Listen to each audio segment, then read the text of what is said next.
Ben Türklere bir Arap'tan fayda geldiğini görmedim yani. Görmedim. Bu kadar yıllık Türk tarihini okuduk falan. Yani hiç tarihte bir örneği yok. Arapların bence kendilerine bile faydası yok. Peygamber ölür ölmez ikilik çıkaran manyak bir toplum yani. Peygamber ölür ölmez ikilik çıkarmıyor. Böyle bir şey var mı? Savaş çıkarıyorlar. Ay o mu olacak? O kabileden mi? Bu kabileden mi olsun? Peygambere eziyet etmişler Allah aşkına. Yani bizim kadar da sahip çıkmamışlar. Çıkmamışlar. Peygamber'e de çıkmamışlar, İslam'a da çıkmamışlar. Bugün altın tuvaletleri ediyorlar. Ama dünyanın yarısı Müslüman, yarısı. Müslümanların çoğu aç. Ama bugün onlar altın tuvaletleri ediyorlar. Anlatabiliyor muyum?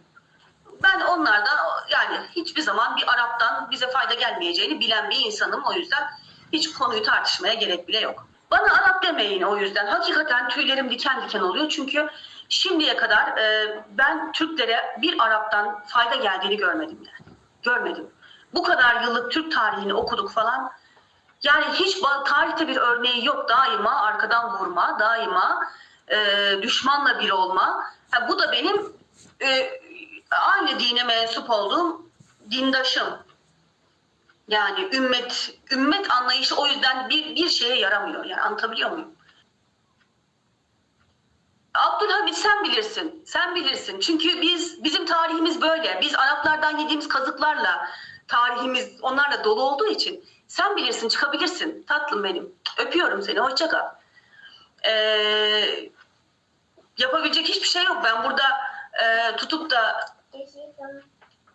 aman olsun bunları yaptık olduk ama kazıkları yedik ama olsun diyemeyeceğim yani.